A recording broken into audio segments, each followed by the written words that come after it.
ketika orang terus nutur-nutur nafsu sesuai jeung watak lantaran mata orang teh diberean watak neuleuh hayang kanu indah-indah ceuli teh dibere watak ngadenge hayang kanu merdu-merdu irung teh dibere watak gambe teh hayang kanu sengit-sengit letah teh dibere watak mun ngicip-ngicip teh hayang kanu lazat jeung ngeunah leungeun teh dibere watak mun nyekel hayang kanu hipu-hip kabeh ngawatak satungtung urang nuturkeun watak eta berarti ngahayukeun nafsu moal kasingka batin urang datang ka paeh moal kajen kukuman dunia teh aya dua dimensi urang kuari kan keur aya di zahirna mah kos kieu urang lamun disingkapkeun ku ari disingkapkeun ku Gusti Allah tek bae kabuka aya jin di dieu loba di dieu teh urang babarengan hirup urang jeung hirup jin bareng ieu keneh ngan disingkapkeun ku Allah trek oh urang teh aya di kerajaan jin biasa we darariuk biasa jin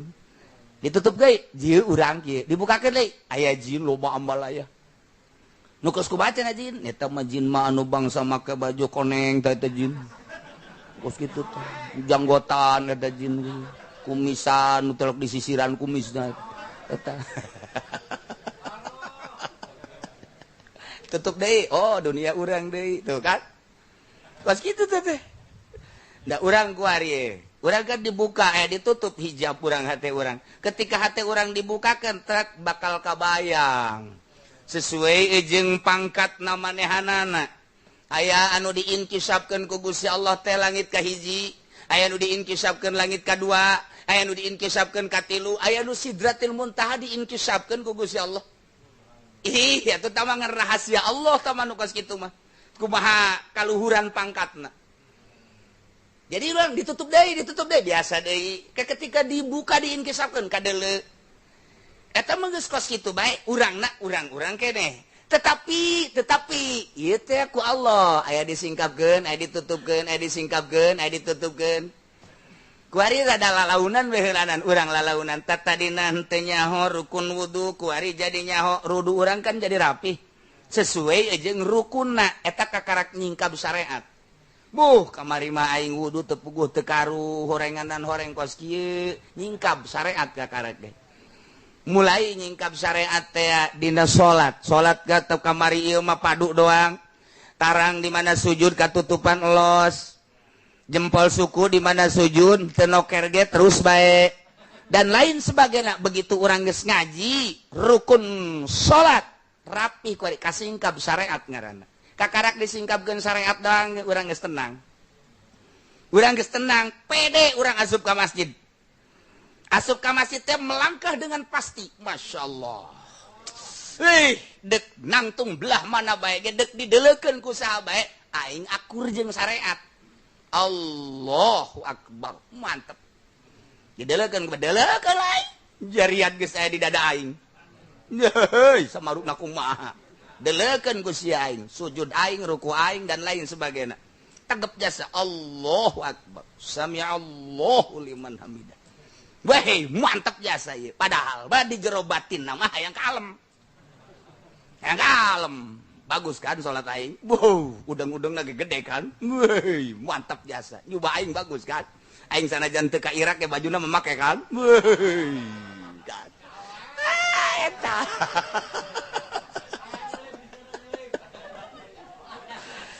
Kasingkap eta kakara kasingkap syariat bae urang geus puas nyingkap syariat doang geus puas jasa tetapi ketika urang ngaberesan batin Masya Allah karim aya lelembutan horeng di awak urang teh anu lelembutan eta teh kahalangan ku nafsu anu nafsu eta teh horenganan ngendalikeun urang. Ketika orang terus nutur-nutur nafsu sesuai jeung watak lantaran mata orang teh diberean watak neuleuhna hayang kanu indah-indah ceuli teh dibere watak ngadenge hayang kanu merdu-merdu irung teh dibere watak gambe teh hayang kanu sengit-sengit letah teh dibere watak mun ngicip-ngicip teh hayang kanu lazat jeung ngeunah leungeun teh dibere watak mun nyekel hayang kanu hipu-hipu lain ya Allah meukeun carita bae heulanan. suku teh ngawatak kabeh ngawatak satungtung urang nuturkeun watak eta berarti ngahayukeun nafsu moal kasingka batin urang datang ka paeh moal kajen kumaha kudu kumaha tuh kudu dikhorikeun rusakeun mata urang kudu dirusak ulah supaya neuleuh kanu indah-indah pereumkeun mata teh ketika neuleuh nu indah mimitian carana kumaha carana make aturan syariat ulah dideleukeun kanu diharamkeun ku Gusti Allah ulah didegekeun kanu diharamkeun ku Gusti Allah ulah diambekeun kanu diharamkeun ku Gusti Allah sebab di dinya lah aya kalazatan sesuai jeung watak ku ari kurang dipaksa nafsu kurang dikendalikeun ketika aya awewe peureum cak nafsu kudaon peureum hidung benar cak nafsu benar bentar coba gua bentar deuleu aya awewe kok teu peureum hook putih Lampung gede adat tah eta watak akur tah deuleukeun cak watak emang eta mengenaheun mun dideuleukeun cak nafsu hayu di dinya teh aya nu ngadongkrak hawa cak hawa deleukeun urang pan geus ngaji baisuddin anu ngabangkitkeun agama cak agama haram tama ngadu antara baisul hawa jeung baisuddin cak ajakan hawa deleukeun ngeunaheun dideleukeunana waduh bibirna mantap jasa hai peureum ruhai jasa bau pohara cak agama haram teh ulah teh heuy haram dosa neraka ngadu ajakan hawa jeung ajakan agama nu menang nu mana eta sia teu jawab biasana ajakan mun cak hawa deleukeun lantaran geulis cak agama ulah lantaran lain mahram haram nu menang eta teh hawa apa agama tuh sia mah kitu pan dasarna disiapan kuduna mah pan agama ai kuduna mun kiai mah pan aing mah kiai haram atuh kos kitu mah kecuali si batur deleukeun aya batur ulah kiai ondo tau kos kitu mah jadi itu mah jarwa isina ka jelema lain ka Allah nu mantak ma zahara wa ma baton eker ebreh eker samar tetep sieun ka Allah dina loba jelema haram Allah nu ngaharamkeunana dina eueuh jelema haram tetep Allah ieu lain pan dina loba jelema haram dina eueuh jelema ngintip ya Allah ya Rabbi tah ieulah khorik moal jadi khorikun lil adat lamun urangna teu ngakhorik sorangan nah peuting saha sih nu teu tunduh atuh peuting jak kabeh ge tara runduh lantaran emang ge secara syariat mah peuting teh jang sare tapepan kabeh ge jadi jelaskeun kapan dina Al-Qur'an ge peuting teh jang sare teh reup urang sare bersyariat masalah asal sesuai tetapi kapan urang mah hayang deukeut jeung Gusti Allah tatajafa junubuhum anil madaji' yad'una rabbahum khaufan wa tama'a wa mimma razaqnahum yunfiqun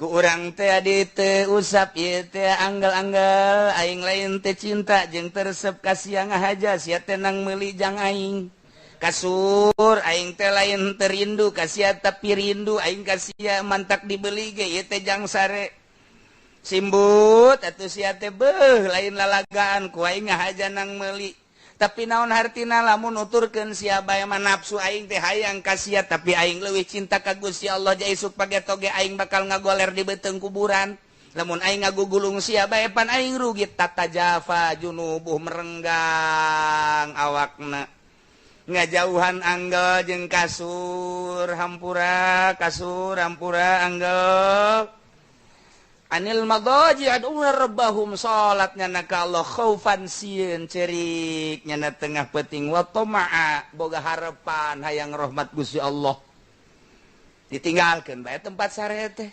geus we nyana mah sajadah nu geus sataun teu disusuh-susuh teh geus pohara deui ambeuna ge geus lain lalagaan teh bapana bentek Allahu akbar cak setan teh cak setan hawa bari numpakan setan numpakan hawa Kiai atuna naonan bandi kamar teh aya anggal sakitu hipuna kasur pamajikan ngongkong gerage-gerage deuleu ngongkongnya itu kunaon haju ieu nyempil di dieu mun hareudang-heudang mun tiris-tiris nanaonan lah jabatur eueun nu neuleu ieu atuh maningan sare isuk tunduh gerage kiai isuk tunduh kajian kukubat terganggu ya kesehatan pada geus ka rumah sakit mah nyawa sorangan ih kula mah ngan ngasehatan wae ka kiai waduh teh setan bolot setan imah ngan kesehatan bae daripada isuk tunduh aju ka dituna kan terganggu kesehatan kan eta moal bisa ibadah geus ulah sok hanteman segala tahajud segala zikir le terus sakawasana bae ya Allah ge nitah ka urang teh lain kudu kikieuan ye Allah teh nitah sakamampuan urang ulah sok dipaksa-paksakeun kitu urang haja tergiur tah ku rayuan setan bener oge nya tuh cak aduh da naonan kikieuan atuh yo teu mendingan hees bae ke subuh hudang ulah loba teuing tahajud mah ulah loba teuing geus cukup 2 rakaat geus cukup teu kudu zikir-zikir teu kudu geus bersareat ge ka sorga ieu wah mantep jasa geus asal kagoda urang ku setan ngaringkuk deui tapi lamun cak urang tolol sia goblok sia nu goblok sia setan teh sia lu goblok ngagoda aing ya tuh kiai teh tolol kudu ninggalkeun tempat sare sia bener nu goblok tungtungna mah kiai jeung kiai ngomong setruk stres cenah cak pamajikan kok kiai jadi kiai ya salah kiai jadi kiai wah ya kudu bakal grogol ieu ya teu kudu diomongkeun seakan-akan seperti kitu paksa ku urang mata nundutan urang carekan mata goblok sia mata teu bisa dibawa ibadah awas sia ku aing dibebaskeun ka cai sia ku aing bila perlu kopi ya cak mata boleh oge sih aja ngarokok tapi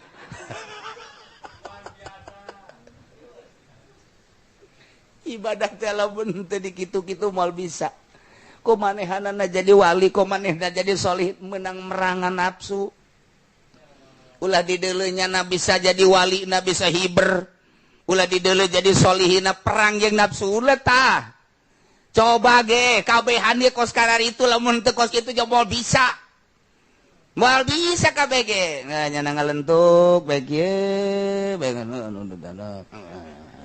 aduh ampun eta keur perang eta nya keur perang sabenerna awas ya kopian nah tah eta sapali 2 kali encan manggih lazat kabelah dieuna lantaran dipaksa encan ngeunaheun encan ngeunaheun teh sabulan 2 bulan masih kene biasa bae teu ngarareunaheun encan dibere ku Allah datang ka mana perjuanganana datang ke mana nyala perjuangan anak ketika tek setahun 2 tahun lantaran terus baik konsistennya nak penting hudang wirid penting hudang tahajud wirid tidak mau tahu guys pokoknya mah aya nu ngebel ge nu ngebel aya SMS geus pokoknya mah aya lain ti parawan moal aing mah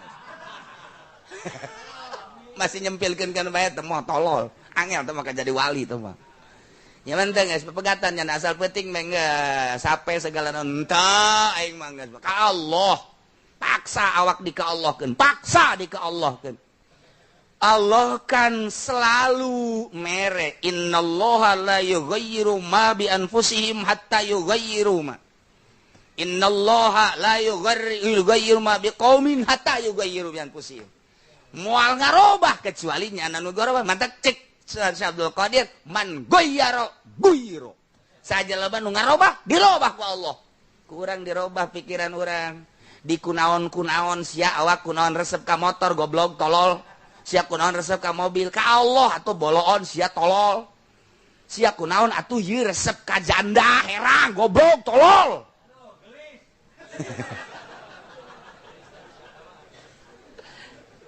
eta teh kurang teh atuh dicarekan di goblok-goblok kurang. Deuleu atuh batur geus datang ka mana ibadah teh. Geus ngeunaheun batur mah.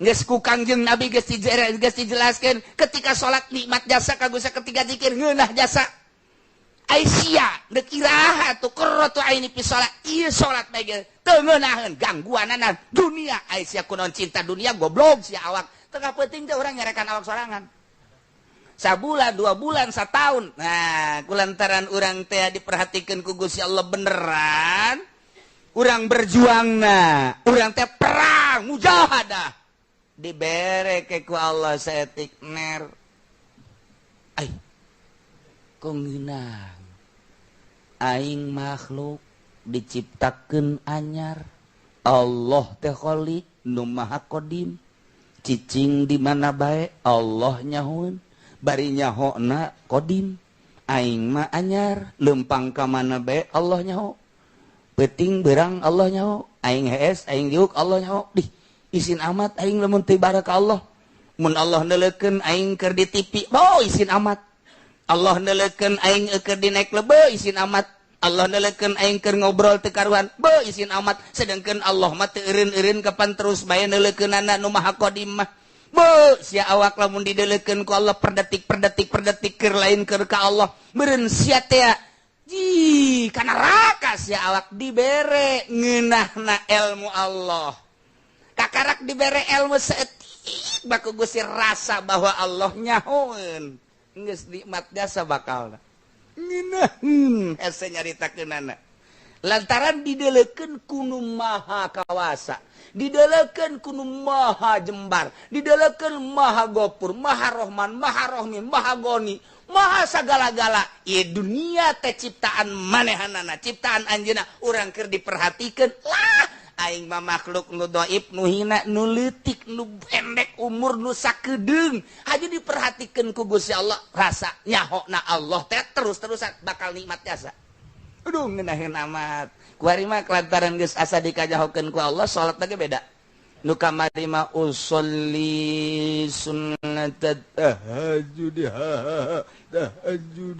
tahajjudi rakaataini Allah sejaga ulah salat tahajud bar benang saya kowe lantaran jauh kanjeng Allah make syariat per bulan datang ke Allah teh asa nganyahokeun ka urang nangtung aing dikanyahokeun diuk aing dikanyahokeun atuh salat aing teh pandang ti Allah teh geus nganyahokeun ka aing atuh geus malaekos kitu Allahu akbar masyaallah ngeunaheun Allah sami Allah ngeunaheun ketika deuk geussan teh ta urang geus beres salat tahajud haju ngedeng dina anggal ke Allah nyahoeun aing ngedeng isin amat aing dideuleukeun ku Allah dikanyahokeun hudang deui kajen aing mah kajen teuing nundutan bari diuk lah daripada aing ngedeng isin jasa cak Gusti Allah sia hees eta dia anggal ngeuneunahan isuk pageto di jero kuburan mah anggal deuk nanaonan sia kudu sare di anggal nu bagus bayangkeun hirup sia bayangkeun ke sia di jero kuburan kuari make kasur anu bagus nanahonan atuh sia bayangkeun hirup sia bada maot sia di jero kuburan boro-boro kasur puguh samake eueuh bayangkeun ku sia kahirupan anu qaditu selanjutnya lamun sia kuari ngeuneunahan di dituna moal ngeunah mun kuari da sia teu ngeuneunahan di dituna bakal ngeunah lantaran kahirupan di akhirat mah kumaha kuarina lamun kuarina urang teh loba sieun di ditu bakal aman lamun kuarina loba aman di ditu bakal sieun sok sia awak aman henteu kuari sia lamun kuari rasa aman di ditu bakal sieun mun kuari loba sieun di ditu bakal aman aduh geus moal bisa hees urang nikmat tapi ngeunaheun masyaallah nya kulantaran dibere saeutik dimangpaatkeun terus ka Gusti Allah oh beneran berarti sia tambah deui kuari asa dideuleukeun tadi asa dikanyahokeun kuari ngojai di ilmu Allah beunta asa aya ilmu Allah peureum asa aya ilmu Allah percis kos urang di laut mun urang ngojai haju kelem di laut teh beunta gigir katuhu kaleus sakelilingna cai kabeh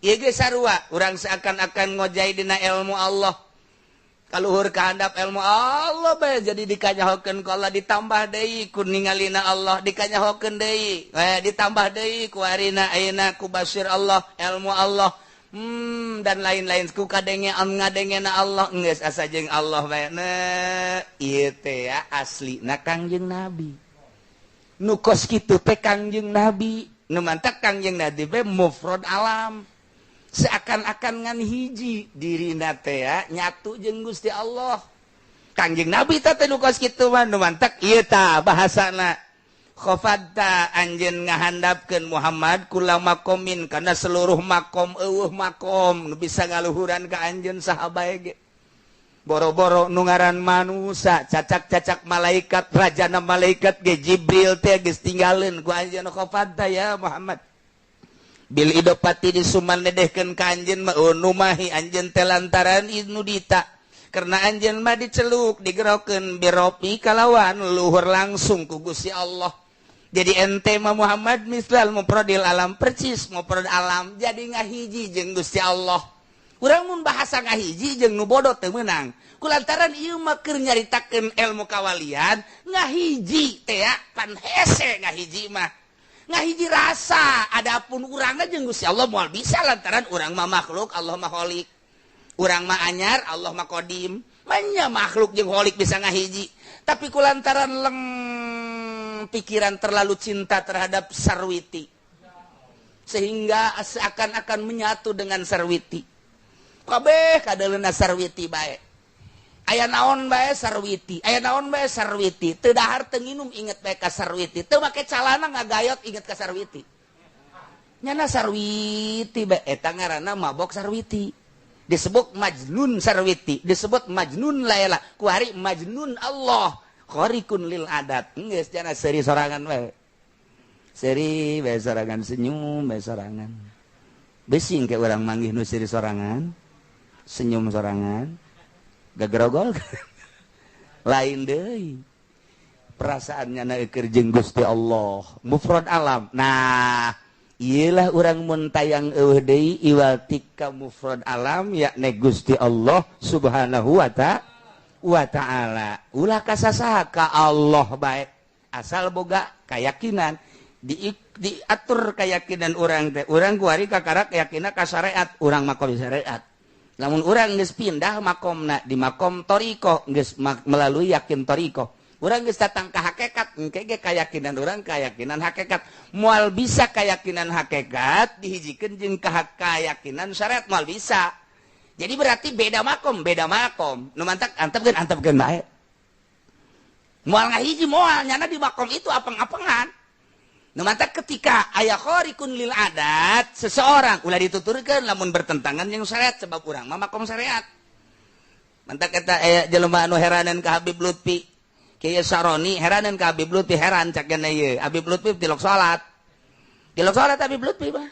Sakapeng waktu kadeuleu tilok salat mantak nyana namu magrib gadinya terus bae di jero hatena kok Habib ini enggak salat magrib juga enggak salat dicoba ku Habib Lutfi Kiai coba tolong tuh ambilkan asbak saya di kamar cokot ku Kiai Syaroni di jero kamar Habib Lutfi keur salat Allahu akbar ai tadi nu di luar saha ai itu di jero saha teu kahartieun ku Kiai Syaroni pan ieu teh Habib Lutfi keur salat Allahu akbar nyokot asbak ge sieun jurig teh asli tah eta kan hese eta kos kitu kaluar deui mau asbak Habib Lutfi keur ngaroko bae tuturkeun ku sia ngaroko Habib Lutfi sia ujana moal salat Habib Lutfi ka sorga teh sia bangke ka neraka jahanam sia je baku mah ulah dituturkeun wayah urang wae salat mah salat bae moal datang kos Habib Ahmad Jakarta teh Habib Ahmad Jakarta pan Kangjeng Nabi Qadir teh bisa didadak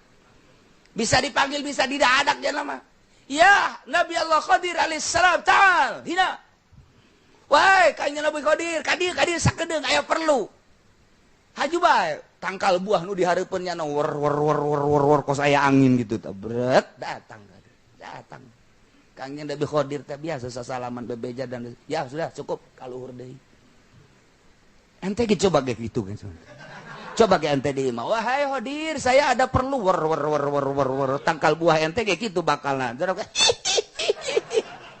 kuntilanak udah datang jadilah udah cerita makom kos lalagaan wali teh kos lalagaan Okos lalagaan tapi nyata. Nah, nu mantak hese-hese lamun nuturkeun zahirna bae loba nu katolojok jeung wali mah. Lantaran kadang-kadang nu dituturkeun daharna bae, kadang-kadang ngarokona bae.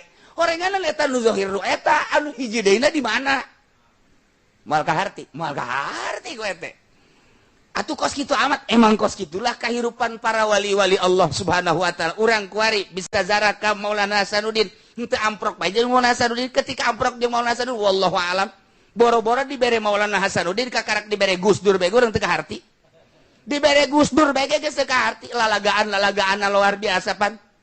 Gus Dur mah sering lalagaan jasa. Eta pan inget dina anekdotna Presiden Bill Clinton teh ka Indonesia mau anjing. Pan eta pan lamun kurang di naon kitu ngaranna diperhatikeun hayang seurina aya. Tapi kagetna aya. Eta nu di kapal teh kan loba lah. Nu di kapal, naik kapal Bill Clinton, naik kapal Presiden Prancis, naik kapal Gus Dur, naik kapal. Pan seserian ge lamun diperhatikan ku urang. Begitu dikeluarkeun lengan Bill Clinton, oh ini Amerika. Cek Gus Dur kok ketahuan Amerika. Ini patung Liberty kan kepegang sama sana. Oh iya betul. Mata cek Presiden Prancis, wah ini Prancis. Emang kenapa? Ini Tugu ada kekedat. Oh benar cek Gus Dur. Tinggal Gus Dur mikiran baik. Oh ini Tanah Abang ceknya. Cek Bill Clinton, kok tahu ini Tanah Abang Gus? Jam saya hilang. Sial dah Gus Dur. Lalagaan dia lamun diperhatikan ke orang maknana jero jasa. Ketika Gus Dur carita jeung Bill Clinton carita jeung Presiden Castro dan lain sebagainya, pimaknaeunana mengarah kana kewalian kabeh. Ketika kabeh di dieu teh nyaritakeun soal kitu jilbab, Gus Dur menentang. Ketika pornografi, Gus Dur menentang. Kakarak dibere Gus Dur bae urang geus teu kaharti, padahal mah ku caranyana lah. Lain zahir, lain batin, teu kaharti. Urang ge lamun amprok jeung Raden Patah pasti bae. Loba nu teu kaharti, urang amprok jeung Maulana Hasanuddin jeung Syarif Hidayatullah. Pasti ketika berhadapan teh loba nu teu kaharti na kakarak segede Gus Dur ge teu kaharti. Toba Tuan Syekh Abdul Qadir mah. Kuari Habib Lutfi ge teu kaharti. Isuk-isuk di Pekalongan, sore aya di Jakarta, isuk pagi teh peutingna deui aya di Karawang, aya di Purwakarta, aya di ditu deui di Bali, naik deui aya di Medan, aya di eta kok kuat amat sih nyana. Walaupun naik kendaraan, naik kapal, naik mobil, nu nunturkeunana geus seseleh. Kok nyana kuat amat sih dibere kekuatan pada atupan lain nu eta. Awak manusia nu biasa mah sakumaha sih. Kekuatanana tetep aya naonan di nyana. Tuh, eta kan hese. Nah, ieu urang berhadapan jeung wali-wali mah kos kitu tuturkeun Habib Lutfi ngarokot teu eureun. Ngarokona teu eureun. Di dieu ge aya nu teu eureun. Ngan aya Habib Lutfi meuli aya mah teu.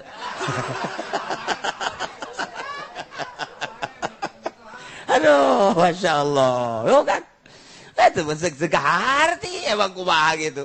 Ulah neuleuh teu kahartina, nu kahartina bae. Nu kaharti da bae. Sebab diperhatikan ku orang ahli Allah loba nu teu kaharti. Barengan ge coba ahli Allah loba nu teu kaharti. Ketika nu teu kaharti sing hade ulah suudzon ka ahli Allah mah. Sebab naon nyana keur aya nu disumputkeun di jero hatena ma'rifatullah wa rasuluh. Marifat ke Allah nu disumputkan sebab labunnya ada selalu kos kitu bae. Waduh, ujianna dilaletakan ku jelema. Jadi ketika aya nu teu percaya lain kiai tama lain wali nya nama bungaheun. Urang mah pan, tama lain kiai, tolol sia deuk sagede kumaha kiaina. Goblok pan lain kiai, teu kadeuleuh ku sia. Masyaallah, ieu aing kiai ieu tolol. Urang mah ngaku jadi kiai teh. Wali mah ketika di lain-lain ki alhamdulillah teu kanyahoan berarti. Di lain wali alhamdulillah aing teu kanyahoan. Tah, ketika teu kanyahoan pangkat teh nuhun, aya urang mah diorbitkeun. Diorbitkan kalau Anda mau ketemu dengan saya nih kartu saya. Waduh, Habib Rozak Al-Habsyi ahli ruhani boloon. Ahli ruhani. Udah tanda orang dek datang ke mana jadi tekan ruhani teu menang di kitu-kitu ruhani mah. Jangke ge kajahoan luhur jeung handap mah. Ieu mah kartu nama make ahli ruhani segala. Berarti meureun tadina nyana edan gua ari cager. Iya. Salah lain gitu hayuh bae jeung ahli ruhani mah engke ge kabawa urang ku ahli ruhani mah urang tatadina teu nyaho ka Allah jadi nyaho tatadina teu sieun ka Allah jadi sieun tatadina kurang cinta ka Allah jadi cinta eta dibawa ku ruhani seorang guru ya urang nuturkeun ka guruna mah moal bisa lantaran naon lantaran aya kahirupan di dunia luar anu urang mah neuleuh daharna nginumna sarena leuleumpangana di luar eta nya per detik zikir ka Gusti Allah nu make aturan eta nu hesena jadi urang mah neuleuh teh zahirna bae nah engke bae karasa dibawa ku kahirupan wali nu tatadina teu nyaho ka Allah jadi nyaho tatadina teu sieun jadi sieun tatadina teu cinta jadi cinta nu tatadina henteu resep ibadah jadi resep eta teh kabawa ku dunia kawalian seseorang geus bae eta rasakeun ku urang lantaran urang mah ngudag pagaweanna mah hese.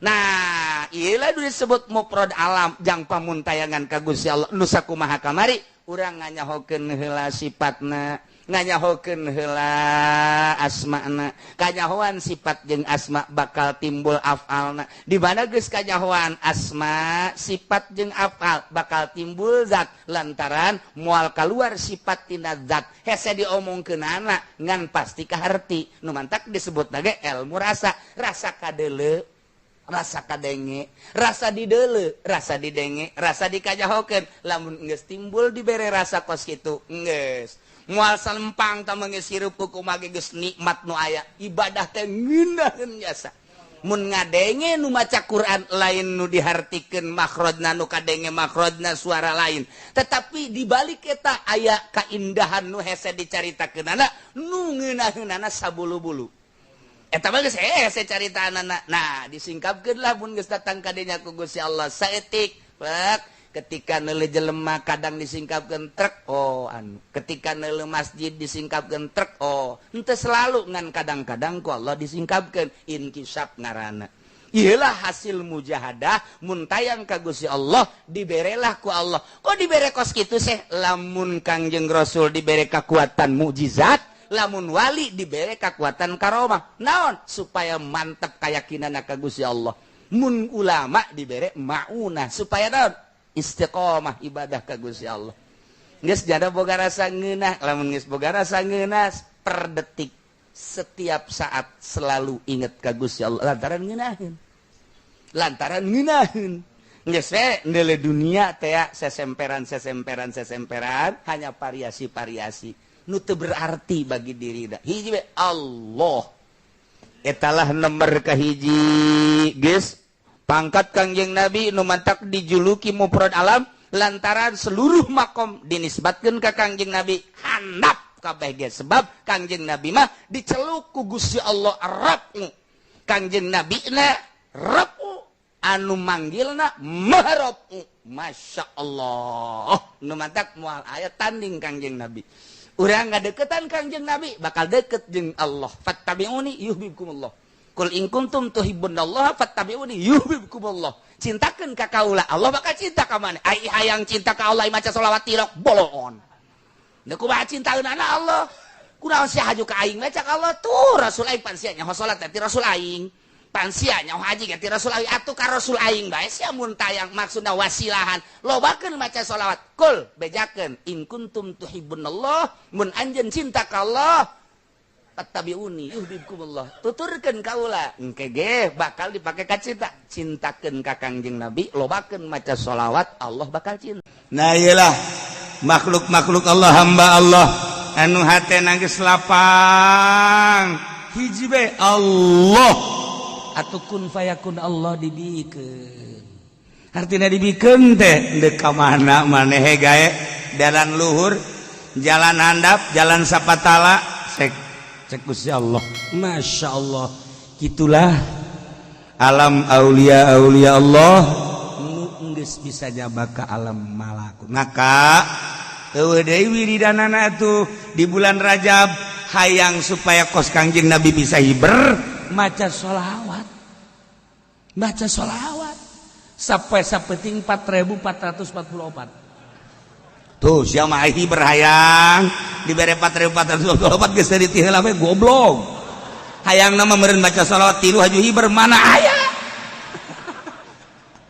shalawat tasbih siap-siap jangan isukan tali na kencengkeun loba boga tasbih geus aya batur hayangan jual lain tasbih jualan tasbih nah sholawat teh cenah nu mana nu urang resep eta akur jeung urang obat ge ieu obat bagus jeung dokter ieu obat bagus can pugu akur ka jeung urang darahna tensina kan diakurkeun heula ternyata oh ieu mah paramek akurna nu ieu mah bodrek nu ieu mah prokol nu ieu mah itu padahal mah kolot tapi bodreksin beda. Atuh geus kitu bae pengobatan mah aneh.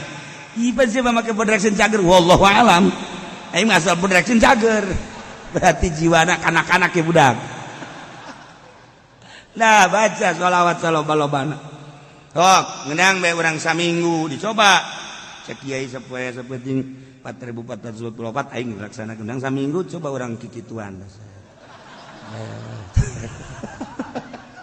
aing hiber tante ieu mah keur dongeng doang ulah maca sholawat hayang bisa hiber atuh ulah hayang menang ridho Allah subhanahu wa ta'ala geus menang ridho Allah ku Allah dikumahakeun ge kumaha ulah besi boga urang maca sholawat dah hayang bisa berulah hayang teterak ditembak lah aja paeh-paeh bae hayang maju usah lah jangan maju usah dengan ngadon ulin doang jauh duit nu aya ge tilok dibangunkeun ka masjid ka mushola tilok ieu mah cenah ulah mah cenah hayang bisa ibadah we cenah ieu naon supaya maju usaha nu aya ge tilok berarti ngabohong mantak lolobana pang gede-gedena ngabohong mah pedagang sebab ka kiai minta doana supaya maju cenah jang ibadah boro-boro geus aya mah hati ieu lain ka kiai masjid sia mah ka aing suuzon bae goblok masjid salat haji sekali nah maca sholawat nu loba berang penting maca sholawat bae deuk sholawat munjiat deuk sholawat kamilah atawa nariyah kamari sholawat nariyah teh horenganan ciptaan Ibrahim At-Tazi makomna di ditu di Maroko Masya Allah di Pes nah eta nu sok urang dibaca Allahumma sholli sholatan kamilatan wa sallim salaman taman nasina Muhammadin ladzi tanhalu bihil uqad wa tanfariju bihil qurbat tuqda bihil hawaij tunalu bihir raghaib husnul khatimi wa yustasqal ghamam abah madi dieu ngaijazahkeun wa yustasqal ghamamu biwajhil karim kamari ngadeng itu wa yustasqal ghamam picung gentur mah wa yastasqil ghamamu kula ijazah dipicung yang baden wa yastasqil ghamamu yang nu wa yastasqil ghamamu tapi kiai-kiai nu lain diurangi wa yustasqal ghamam lah cenah daripada kitu mah kula moal maca tolol teh coba diributkeun wa yustasqa jeung wa yastasqi moal maca ieu mah aya ge deuk wa yustasqa wa yastasqi penting maca ieu mah lain riweuh kieu mah ngadengeuna ge moal ieu moal maca baca deuk wa yustasqa mangga wa yastasqi mangga kula ijazah wa yastasqi dipicung di guru kula keresek lantaran menang dipicung gentur wa yastasqi di dia abah mau wa yustasqal ghamamu biwajhil karim wa ala alihi wa sahbihi bi kulli mati wa nafasin bi ari kulli ma'lum lobaan wa yustasqa nu maca jeung wa yastasqi ternyata di Marokona wa yustasqal ghamam Ibrahim At-Tazi jadi Tazi itu ya ngaran lembur Ibrahim urang Taz geus eta teh salah ngangaranan kudu nama sholawat At-Taziyah kamilah At-Taziyah kulantaran zaina di ditu dicecekan jeung takna dicecekan ke orang Indonesia berarti sholawat kamilah An-Nariyah padahal mah Taziyah kitulah surah Syekh itu Abdul Aziz Al-Kubati ngan kulantaran geus tenarna di mana-mana nariyah masalah sebab ieu sholawat bagaikan seuneu dina pada panas bisa ngahuru kasalahan-kasalahan ngahuru dosa-dosa ngahuru kabeung berat sok lobakeun geura maca sholawat eta hampang apa sholawat eta mah ngan panas memehna sebab eta sholawat beda tamah beda sholawat eta mah dan mandak nu geus ijazah mangga baca nu encan ijazah kukula diijazahkeun sekaligus kabehaninya sholawat nariyah atawa taziyah diijazahkeun ajaz tukum mobil tu nikah biar saya bisa nangan nikah doang nah baca saloba-lobana cenah kiai kudu bisa sampai ting 4040 sebetulnya saminggu atuh saminggu 4444 kiai kok eta 4444 emang kumaha sih bisa bilangan kos itu sholawat kabehna aya 4444 sholawat kabehna sholawat dipuat di Dalailul Khairat karangan Sulaiman Al-Jazuli kamari jarah ka ditu ka Marrakesh ka makom Sulaiman Al-Jazuli nah eta nu ngarang Dalailul Khairat teh cenah kurang mah moal maca sholawat nariyah lah deuk maca dalail masalah dalail sholawat nariyah panjang ting cenah nariyah mah kula mah deuk Ibrahimiyah bae nu sok dibaca paripal memeh ngaji teh ayo sholli ala sayyidina Muhammad wa ala kama sholaita ala kita ke panjang ting cenah kieu kula mah deuk Allahumma sholli ala sayyidina Muhammad bae masalah da cenah kula mah Allahumma sholli ala sayyidina Muhammad wa ala Muhammad ge bari ngedeng masalah cenah kula mah bari ngedeng ge lah deuk sameunang hayu tungtungna teu maca ieu teh jelema tah asal geus ka dieu ge nyedak kana moal maca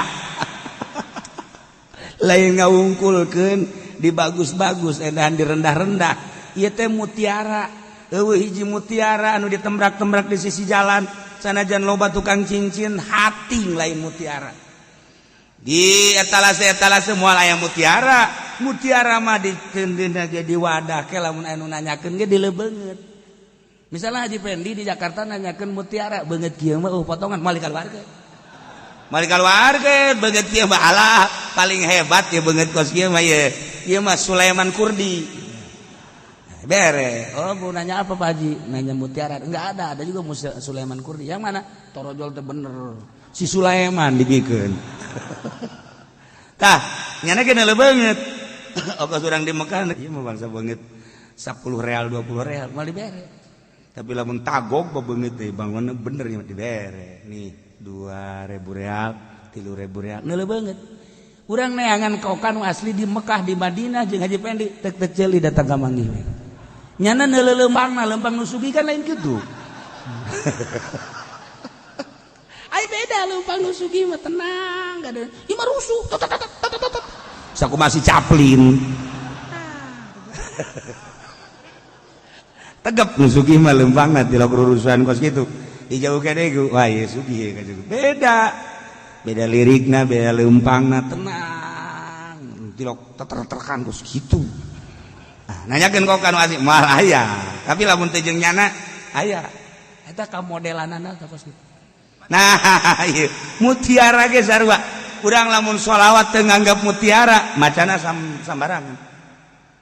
sambarangan tapi lamun urang nganggap ieu mutiara masyaallah mandi heula urang lantaran tas jeung pamajikan ya pasti mandi lah lain baca sholawat berarti tamah baca sholawat khusus mandi nawaitu lamun penting nawaitu guslalis salam wal afiyah terus urang wudu bersuruh salat baca sholawat ieu mutiara mun urang teu nganggap bahwa ieu sholawat mutiara urang sambarangan macan tapi lamun ieu lain sambarangan ieu mutiara loba waliullah ku maca sholawat ieu bisa nyaba ka alam malakut loba waliullah ku sholawat ieu bisa naon kitu ngaranna dibere ilmu laduni loba wali-wali Allah sholihin naon eta anggapan sholawat ieu mutiara lamun teu nganggap sholawat mutiara urang api lain bae tapi lamun urang maca sholawat nganggap istimewa ieu mutiara teu sambarangan jelema boga sholawat ieu jeung teu sambarangan jelema bisa maca sholawat ieu jeung teu sambarangan jelema mun maca sholawat ieu dibere maziah lamun teu nganggap ieu sholawat mutiara mal bisa tapi lamun urang nganggap wah teu pati-pati mantap beda urang maca nage cara nuh mamaca sholawat teh lah ancan. Ang baden mun maca sholawat Ancan. kadenge ku urang anca 11 memeh Jumat teh kadengkeun bae maca sholawat tan halu bihil qadu wa tanfariju bil lah ancan. sebab naon Geus nganggap mutiara. urang lain Bang Allah susu Allah susu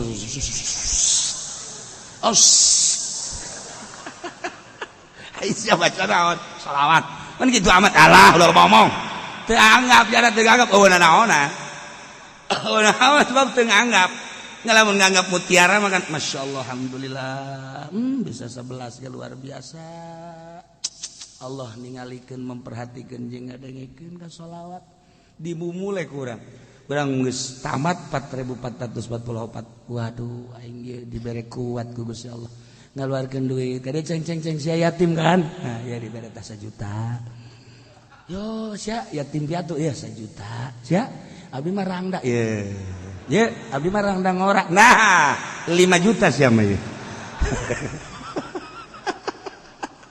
coba nomor SMS sabaraha sia mah sedekah teh sok aja efek samping tah ieu anggap mutiara sebab gue lagi sok ningali jelema maraca salat teu nganggap mutiara naonan anggap mutiara lamun urang ngangkos urang boga wiridan naon gara-garana hizib teu nganggap mutiara malah naonan urang boga wirid ti guru al ayat saayat 2 ayat tapi teu nganggap mutiara weuh naonan komo ieu mah wahyu anggap ieu mutiara wahyu Allah urang apik macana moal kebel karasa ku urang nah urang baca sholawat di jero bulan Rajab dari khusyuk anggap sholawat ieu mutiara ulah nganggap sepele ka sholawat lamun urang nganggap sepele asal maca bae mal karasana naon tapi urang dianggap mutiara masyaallah kari urang ya Allah ya Rabb dibere bisa ya maca ieu dibere kuat ya Allah lain abdi nu misakeun jeung lain abdi nu nguatkeun Gusti ya Allah abdi geus dibere karomah ku Gusti dibere karomah teh artina kamulyaan bisa maca bisa kuat eta karomah nu mantak urang neangan karomah teh lain kudu bisa hiber urang neuleuan karomah teh lain kudu jelema bisa ngapung lain bisa silem lain karomah nu paling hebat diri urang dibere daek salat eta karomah ketika urang salat ya Allah ya Rabbi Gusti ieu teh nganang Gusti salat abdi dibere kuat batur nu garaga ge teu kuat abdi mah dibere kuat berarti abdi geus dibere karomah ku Gusti aing wali ieu tah aja sok tungtung jora jasa sia mah sok aju ngawalikeun maneh ieu keur carita penghormatan ti Gusti Allah urang dibere kuat salat dibere kuat ngaji teh urang dibere darah rek ngaji ieu karomah ti Gusti Allah katangga urang nu gagah nu gendut anu gembul teu daekeun ngaji urang mah anu dahar hese tapi ngaji ieu meureun ku gara-gara hese dahar jadi ngaji karomah ieu ti Gusti Allah daek ngaji diuk set ngadengekeun lamun lain boga kamulyaan ti Gusti Allah mal kuat nah hayang nyaho ka karomah urang dibere daek ibadah eta karomah karomah paling rendah paling gampang paling deet eta adalah urang dibere daek ibadah eta karomah ti Gusti Allah hayang nyaho karomah mata eta kos kitu ngan haji ulah sok ngawali-wali urang kasalaman teh jeung tetangga urang nu teu salat sia nyaho ka wali naon nya deh wali mah kudu boga karomah sakumaha nabi kudu boga mujizat mana sia karomah sia teu salat aing tah dibere karomah ku Gusti Allah daek salat eta wali aing ye cak anu disasalaman teh salat sia husutan teu tah mun pelbah husu aing henteu teu lain karomah tah mah kos kitu mah penghinaan ti Gusti Allah kan sia pinter amat ye daripada sia salat teu husu mendingan aing teu salat waduh jadi ribut tungtungna nah geus ulah gaributkeun salat jeung teu salat pokona urang dibere daek ibadah ieu adalah karomah ulah hese-hese eta kos kitu karomah paling rendah tinggal diperbaiki, salat urang diperbaiki, ngaji urang diperbaiki, engke karasa aya perbedaan. Nah ieu mah sakadar pangeling-eling isuk tanggal hiji Rajab menurut falaqat isulamun nairen isuk tanggal hiji. Adapun anu nanggalkeun minggu dan mangga nyangakeun ieu mah kula berdasarkan sulamun nairen isuk. Mulai isuk urang puasa 27 mun kuat leuwih bagus asa ulah sebulan. Kurang sakumaha tadi sakuatna urang. Mudah-mudahan orang gabehan diberi kuat, diberi daek, diberi ikhlas supaya puasa urang jeung sholawat urang, ibadah-ibadah nu lain bisa ku urang kapanggih di alam akhirat sehingga jadi jembatan keselamatan urang di mahsyar nepikeun ka surga Allah Subhanahu wa taala.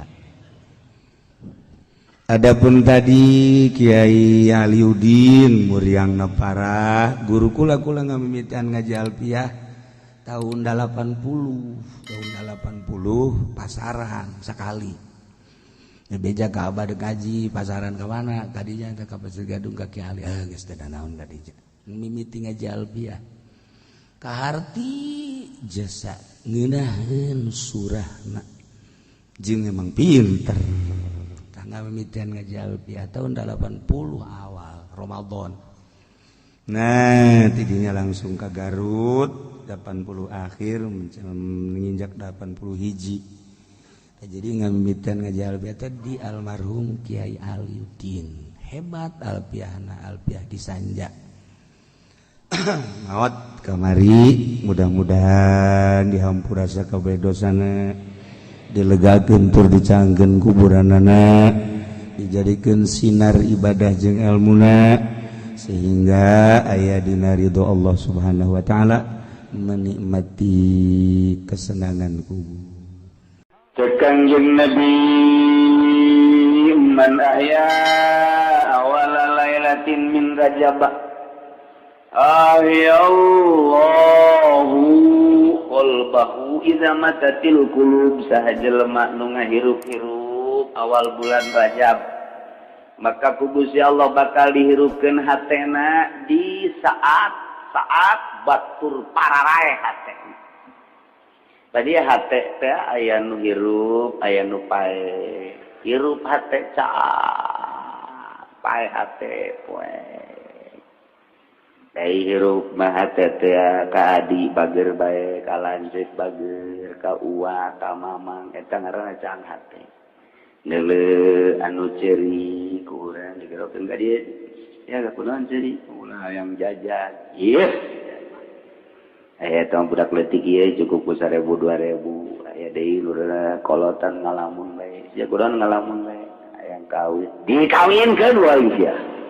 Eta can hate nu kitu ngaranna.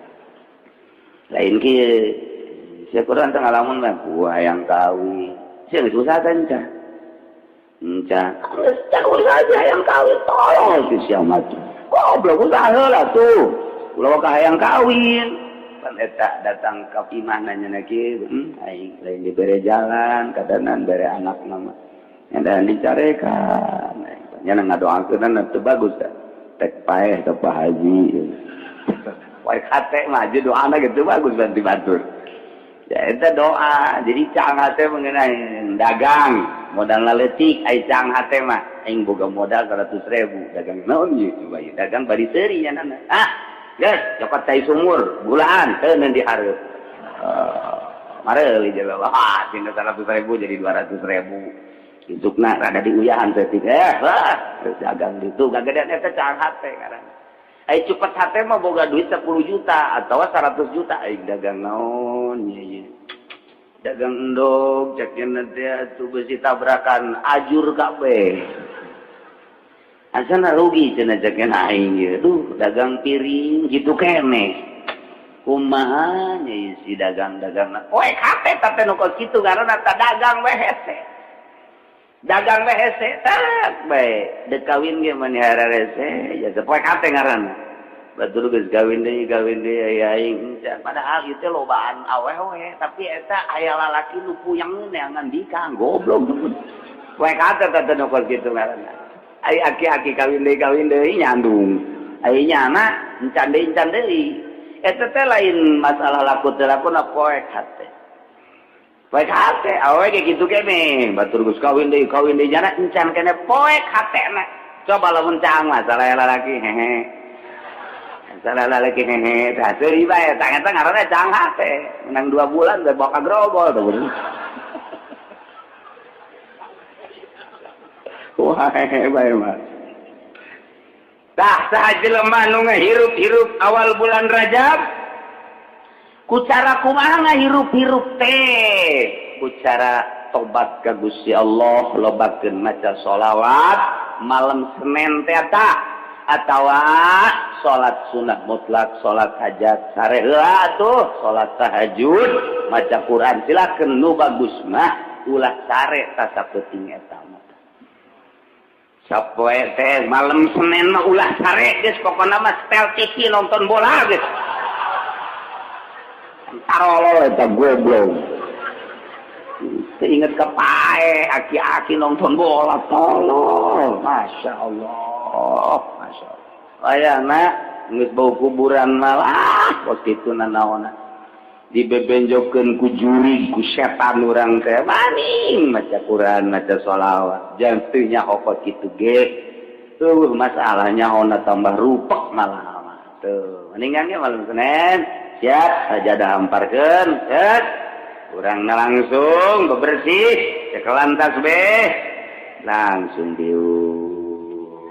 tungkul udang subuh Masya Allah saya urang gitu naon ngaranna laksanakeun ucapan Kangjeng Nabi urang Kangjeng Nabi Muhammad sallallahu alaihi wasallam kaum nu geus salat malayana lain lalaganca Kangjeng Nabi man ahya saha jelema nu ngahirup-hirup tafsiran ahya loba bil amal sholih di antarana ku amal soleh. Amal soleh maca Quran, maca sholawat, zikir, salat ngan ari salat raghaibah dilaksanakeun ba'da maghrib sampai isya 20 rakaat ulah. Bid'ah sama kos kituna. Atau ku pepencitan khusus dipencit jang malam bulan Rajab aya di Arab mah di ditu ulah.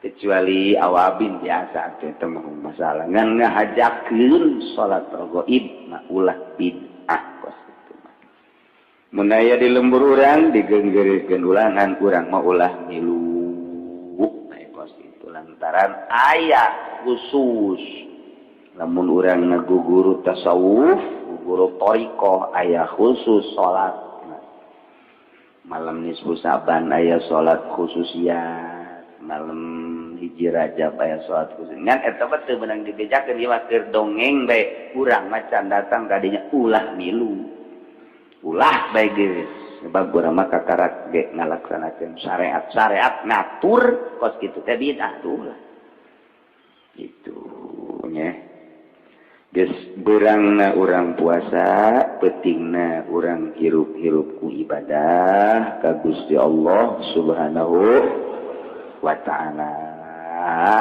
puasana pohara jasa ganjaranana cek Kangjeng Nabi faman shoma minhu yauman imanan wa ihtisaban tawjaba alaihi ridwanallahil akbar sajelema nu puasa sapoe bae iman wa ihtisaban percaya jeung karena Allah ulah aya unsur-unsur nanaon eta boga ganjaranana Allah ngamistikeun merek ridho ka eta jelema nu puasa.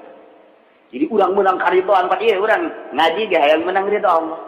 Salat hayang menang ridho Allah, maca Quran hayang menang ridho Allah sebab jelema nu meunang ridho Allah surga sakitu bae. Atuh lamun urang salat bae ge Allah teu ridhoan atuh kana neraka. Nu diteangan teh ridho Allah tah puasa bulan Rajab sapoe Allah ridhoan jasa mun paes surga eta. Poe eta tah poe Senin puasa Rajab paes surga. Terus mudah-mudahan bae lah.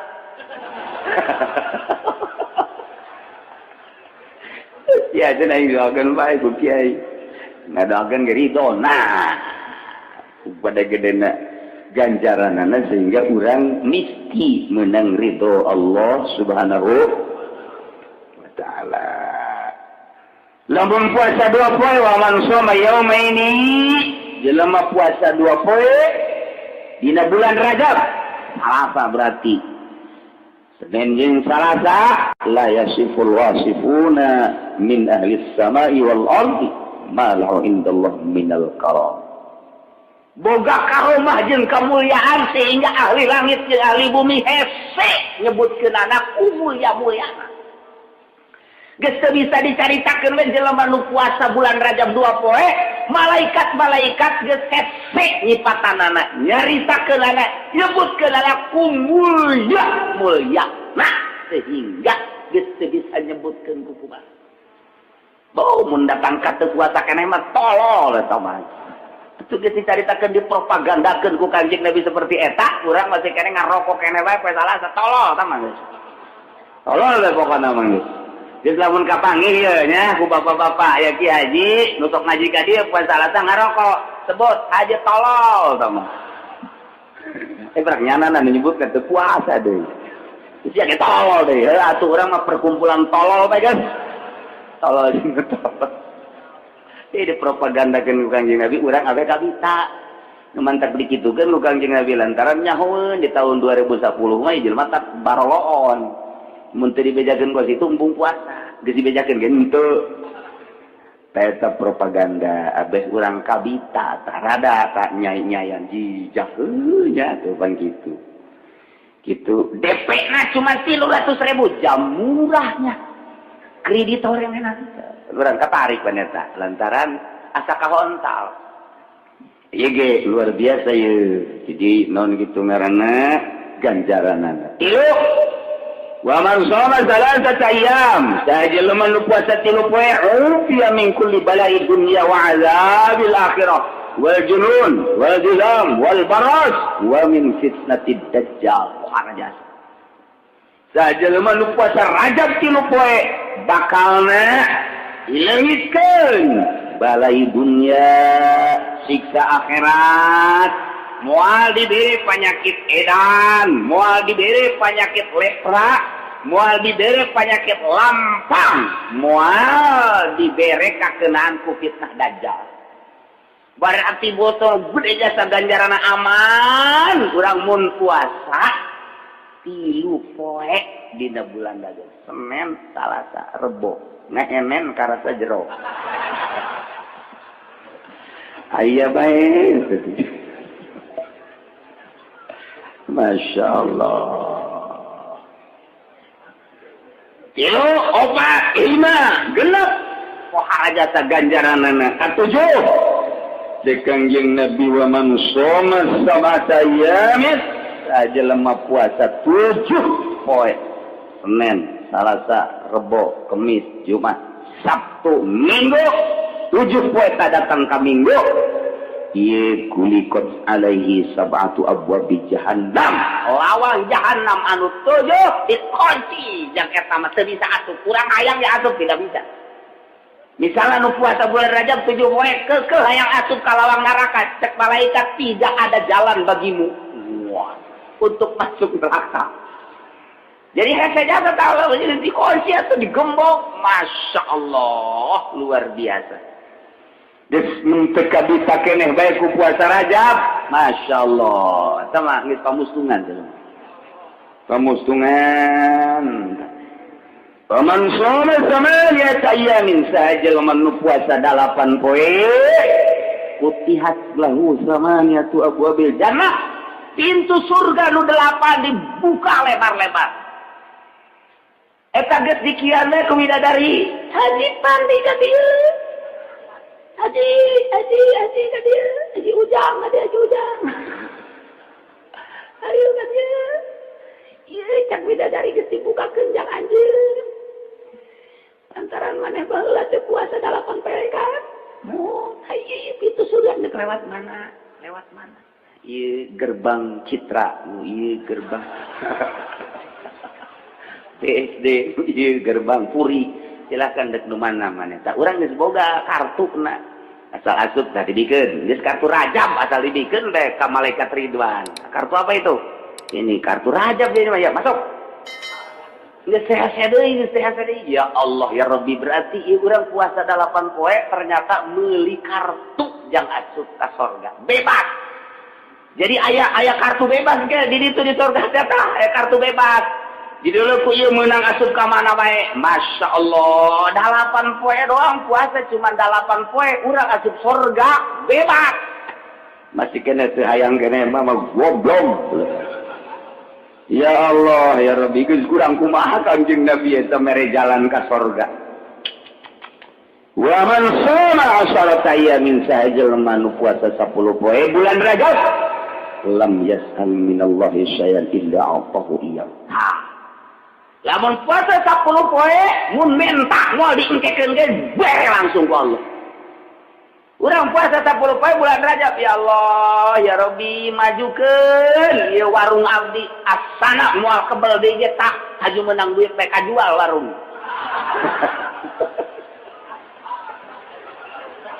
Hasil maksud tah eta 10 poe pokona barang pertama naon bae. Nah, ieu kesempatan emas ya. Kesempatan emas besi teu kapangide jeung bulan Rajab, puasa 10 poe menta ngan mentana geus bae urang mau ulah jelas sapira dunia. Loba ge bakal ditinggalkeun hiji menta dihampura dos eta bae. Kadua menta ilmu nu manfaat. Diberi ilmu atuh ku Allah teh geus ngeunaheun teh lamun urang geus diberi ilmu caang hate ku caang ilmu. Sebab al ilmu nurun. Ilmu teh cahaya lir teu beda jeung cahaya. Nurullah wa nurullah la yubda liman asa. Cahaya Allah ilmu moal dibikeun ka jelema nu sok nonton TV bae. Moal dibikeun ka jelema nu sok ngridit. Kiai kamari mah keur can ngridit cerdas barang ngridit pohoan. Pohoan hukula kata rajasa. Di wetan, di kulon, di kaler aya kiai nu tata dina cerdas barang ngridit supet hatena. Eta itu nurullah ilmu Allah cabut wae cak Allah teh goblok sia dititipan ilmu pake ngridit. Tolol cak Allah cabut. Cabut deui ku Gusti Allah. Cupet hatena coba ge kiai nu sok ngridit. Cak aing cupet. Cupet bae kajian hukum lagi. Salat teh moal khusyuk. Keureut ceuli anjing kajian hukum lagi. Aja lain mulah tuh. Eta dicabut cahaya Allah. Cabut naonan cek Allah tuh. Saya ilmu teu make ka ilmu aing. 10 poe moal pati-pati menta kecuali diberi ku Gusti Allah. Tah, nu hayang nyandung kesempatan. Geus. Asana tas puasa 10 poe, urang ngadoa bae unggal peutingna ka Gusti Allah yang nyandung ka 11 poena. Ujianana ditanya ku pemajikan. Saya ditanya bae pokona mah. Ai ka ditu mah nanya naon bae. Ya Allah ya Rabbi nya wa man shoma 15 yauman jelema nu puasa 15 poe ghafarallahu ta'ala yunubahu ma taqaddama wa badalahu bisayyiatihi hasanat. Man zada Allahu ajr. Puasa 15 poe Allah ngahampurakeun kabeh dosana. Muga iheula dosa hampura Gusti Allah. Digantian dosa nu kagorengan ku kabagusan. Puasa 15 poe geus urang bersih sakumaha orok bae. Bersih atuh man zada Allah ajr. Jelema nu nambahan puasa 16 poe tambahan deui, 17 tambahan deui, 18 tambahan deui. Ngan nu bagus nama puasa Rajab mah 27 poe ulah datang ka sabulan beusi tasabbuh saliru jeung bulan Ramadan. Jadi 27 poe mun deuk leuwih lewat ke 31, 32 atau terus ka ditu. Nyambung ke bulan Ramadan oh masalah. Sambungkeun jadi Rajab puasa bulan Syawal geus leutik awak. itu Rajab coba puasa. Jadi kuru bulan, jadi lebaran teh kuru. Tapi bukti dah puasa urang mah lain tambah kuru. Timbang memeh puasa aya 50 bulan awal 60. Lantaran bonteng suripan terus saya. Alabatan naon istiqomah jasa itu. Terus segala rupa itu udah mau puasa teh kok gitu, jangan pindah dahar doa. Tadi dah berang jadi peti, malah tadi 2 kali jadi 3. Tilok di aya-aya tuh puasa di aya-aya. Apa masalah? Ya, penting orang niat ibadah ka Gusti Allah Subhanahu. Sebab memang orang mau puasa gitu, puasa syariat. Tep gitu. Sekanjeng Nabi wa man sholah sabi awal isrin dalam puasa 27 min Rajab di bulan Rajab nayma kutiba lahu syamu sittina syahran ditulis kaita jelema boga ganjaran puasa 60 bulan genep 10 bulan lamun sataun teh aya 12 bulan. Lari berarti sabar tahun dan 60 bagi 12 berapa? 5 tahunan. Jadi kurang puasa 27 poe bulan Rajab sarua jeung puasa 5 tahun. Ya Allah, ya pohara jasanya. Iyalah urang babarengan poe Senin urang ngalaksanakeun ibadah ka Gusti Allah malam Seninna terus jeung malam-malam biasana terus urang ramekeun ibadah ka Gusti menta ridona. Terutama berangna kurang puasa. Geus sekolah mah aki-aki mah ya aki-aki nomor 50 60. Dia kuari gara sapuan kamar. Pel. Sengitan. Terus amparkeun sajadah. Geus tasbih siapkeun, bebeja ka pamajikan. Ieu kitu ieu, Pak, Bapak mah ieu sebulan Rajab ulah diganggunya di puasa. Geus pokona mah segala naon deuk ditinggalkeun deuk puasa. Jadi geus asal ta subuh ieu sudah keluar. Ieu keluar zohor asup deui keluar asar. Asana menang 27 poe berubah kulitnya putih. Alabatan potok lagi negeri aja. Tah eta nu bagus mah kok gitu. Ai geus kolot malah lelempangan jauh nu daek. Ayang kanu gelis atuh sanu daek omo tuh gablek duit mah sanu daek atuh. Geus mending sadar diri bae babaturan geus ulah jeung parawan, ulah jeung rangda, ulah jeung manusia, mendingan ge ngadeukeutkeun diri ka Gusti Allah Subhanahu wa taala. Geus menang 27 poe puasa ngadoa ka Allah Gusti, mun kira-kira ieu abdi geus bersih jasa dosa, geus mendingan paehan bae atuh Gusti. Geus teu kuat hirup di dunia kunaon emang hutang pada jasa. Malaikat kok gitu sama orang puasa kayak nyilih Gusti. Ya Allah ya Rabbi itunya. Jadi gede jasa ganjaran puasa di bulan Rajab. Tekadkeun di jero hate, yakinkeun ngazam pinuh kayakinan abdi Gusti saat tos terang ganjaran-ganjaran ibadah puasa di bulan Rajab ternyata gede jasa lewat pengajian asli na ti Kangjeng Nabi. Abdi percaya ka Kangjeng Nabi, abdi bade puasa sakumaha nu dijelaskeun dina pengajian 27 poe. Kitu tekadkeun. Tuh Kiai Jenai hayang-hayangan kerja berat panabdi mah di pabrik manggut. Teu kudu 27. 20 kilo bae. Tuh, abdi mah baru-baru 20 cenah Kiai nyupir abdi mah ka Surabaya ka mana. Alah 15 poe bae. Baru-baru 15 atuh abdi mah Gusti, ya atuh ngaranna ge ngawarung ieu ka pasar teh jeung sajaman. 7 poe. Baru-baru 7 Gusti, atuh jalain teh hayang jeung lain teh nyaongan kondisina di imah ge lamun teh mah henteu digawe atuh piko bae.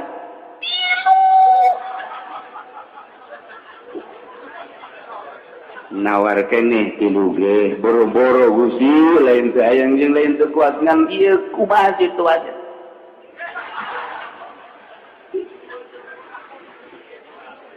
lain yang musik puasa teh sapoe ge jasa nyelangkeun jang sampai gantung abak. Wah kitu tuh bisa sapoe acan budak saumur hirup dibere kanikmatan sehat, dibere jag-jag, dibere jang dahar ngimi. Masyaallah teu kuat sapoe puasa kamalinan.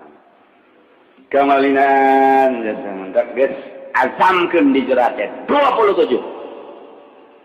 Ai praktek barang murid mah ya murid puasa barang meuleuh kiai di lembur. Si kiai teu puasa aja. Bang kiai sih bulan Rajab teu puasa, ustad teu puasa.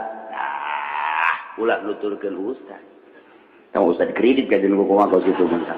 Ulah sama ustad tinggal ustad ustad ge teu puasa mah aing puasa ulah kitu.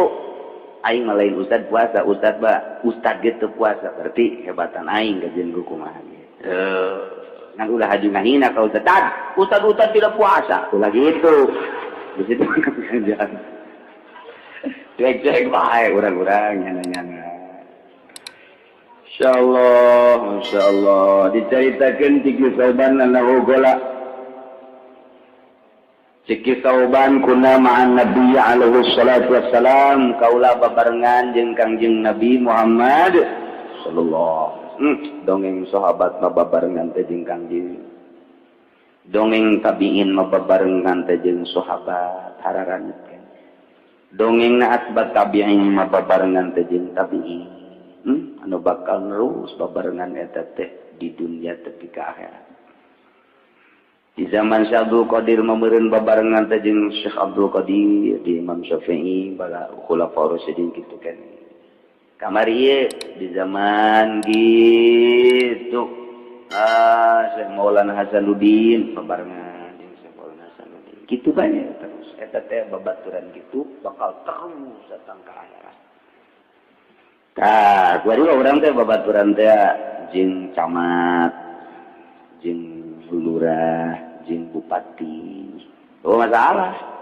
di dunia mah di akhirat mah bermasalah padahal kiai wanya babarengan jeung bupati teu bagus atuh kiai kos kitu kiai mengadoakeun ka bupati mudah-mudahan bupati gubernur bisa ngalaksanakeun tugasna kalawan sajujur-jujurna jeung saadil-adilna doakeun lantaran eta pamimpin urang haju ulah menta buru tina doa Waalaikumsalam aduh marantos ngadoakeun tuh berarti aja naon ngajual doa tolol tak kiai goblok sama kiai kos gitu kita ditolol-tolol ya tetep baik kaditu deui Masya Allah doakeun tengah peuting urang Masya Allah ieu nagara mun nu mimpin RT lurah camat betapa bahaya mun presidenan ti kumahaeun Gusti alhamdulillah aya nu daraek jadi pamimpin abdi ngadoa ka Gusti mudah-mudahan para pemimpin diberi jujur, lurus, adil seadil-adilna sehingga bisa mimpin bangsa jeung negara kalawan sakumaha mistina. Bisa doa tengah peuting ka Gusti Allah. Ieu mah tilok tah ka jeung kumaha ge nu sok dibere duit mah. Tilok kancak aing tilok. Aya ge ngadoa Allah. Lamun di hadiran. Geus teu kudu make bahasa Arab, ngadoana ge bahasa urang bae, beusi teu kahartieun kan ku bupati ku gubernur.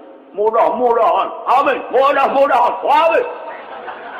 Mau pinsi urang, amin. Masa beres baik. Ipis amat. Jual doa. Nyawa yang ke kiai nanti.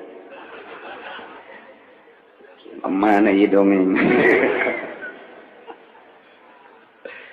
Jadi lain orang ekstrim ke pemerintah, lain. Urang mah teu boga ijazah sapira kata di dage masan. Dina bogana ge ijazah datang ka SMA baheula lah dipaksakeun nyogok saeutik bae.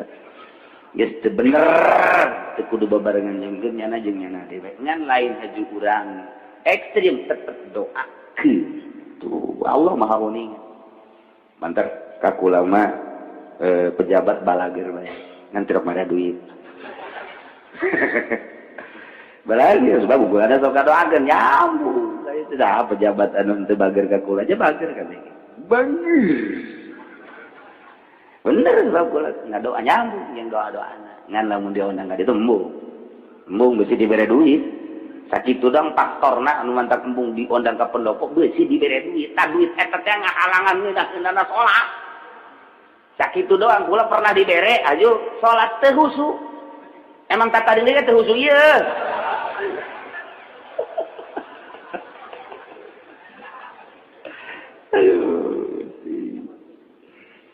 Kisauban babarengan jeung Kangjeng Nabi. Cak kisauban pamararna bi makbaratin. Lewat ka kuburan. Fawaqafa alaihi salatu wassalam. Kangjeng Nabi cicing bepas kuburan teh. Lain sacicing-cicingna fabaka bukaan syadidan. Nangis Kangjeng Nabi cirambai. Masyaallah. Geus beres nangis Kangjeng Nabi sumada Allah ngadoa Kangjeng Nabi ka Gusti Allah di luhur kuburan. Beres faqultu lahu cekuring ka Kangjeng Rasul, ya Rasulullah lima bakaita ya Rasulullah.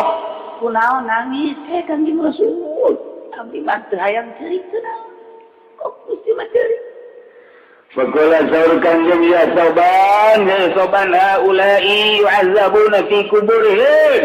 Ya ahli-ahli kubur nu kaliwatan ku urang ieu teh keur disiksa. Masyaallah. Apalin Kangjeng Nabi? Boro-boro sagede saagung Kangjeng Nabi. Waliullah ge anu dibukakeun hijab mah dikasapkeun ku Gusti Allah apa? Komo atuh ieu mah jungjuna. Cek Kangjeng Nabi ya soban haula yu'azzabuna fi kuburihim ta ieu kabeh nu aya di dieu keur disiksa deuk kumaha teu ceurikna.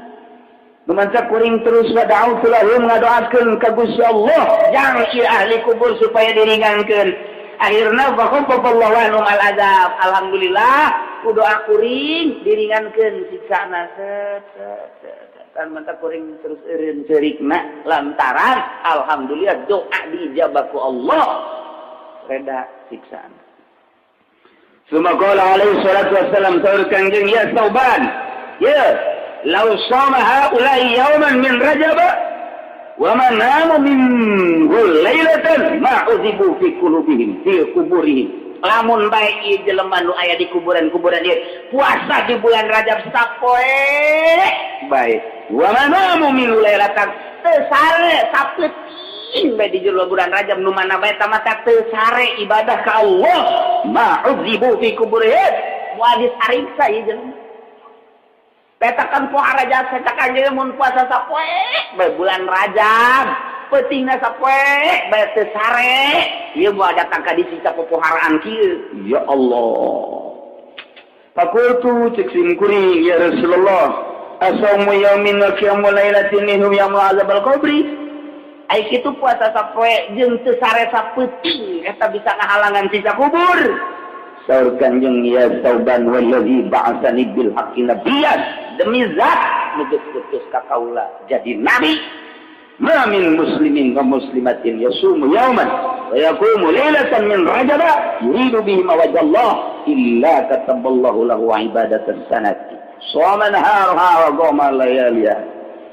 Sahabai jelema muslim lalaki atawa awewe puasa sapoe beuting teu sare sapoe atau qiyamul lail sare sakedeuk terus salat we sapeuting datang ka subuh di bulan Rajab yuridu bihi wajhallah ngaharepkeun hayang ridho Allah teu pati-pati kos kitu kecuali Allah nuliskeun ka eta jelema nu boga amal seperti eta dituliskeun ibadah sarake sarua jeung ibadah sataun soma naharoha wa goma layaliha nu sataun eta teh beurangna pake puasa peutingna pake tahajud bae tah puasa sapoe doang bulan Rajab peutingna sapeuting doang pake ibadah ka Gusti Allah eta sarua jeung sataun beurangna puasa peutingna tahajud bae. Geus bae macam urang geus malaman pertama bae lah. Malaman pertama poe Senin tah peutingna udah sare ibadah ka Gusti Allah, beurangna puasa ka dituna geus teu kudu puasa teu kudu tahajud. Sebab geus wajib satauneun. Bejakeun ka Gusti tah abdi geus tah beurang sapoe tadi puasa, peuting tadi teu sare geus abdi mah ka ditu mah puasa-puasa sudah. Ieu sataun ieu tah cukup ku sapoe. Dan malaikat tolol teh budak. Ya keur caritakeun gedena ganjaran. jadi komo lamun 2 peuting komo mun 3 peuting cacakan sapoe ge sakitu nah ieulah urang percayakeun yakinkeun ka ucapan Kangjeng Nabi urang Kangjeng Nabi Muhammad sallallahu alaihi wasallam urang babarengan mudah-mudahan diberi kekuatan ku Gusti Allah diberi katentreman ku Gusti Allah diberi kajembaran hati ku Gusti Allah sehingga orang bisa ngalaksanakan ibadah ka Gusti Allah terutama duku orang bakal dihadapi bulan Rajab puasa dina jero bulan Rajab amin ya robbal Allahumma ya qadiyal hajat Allah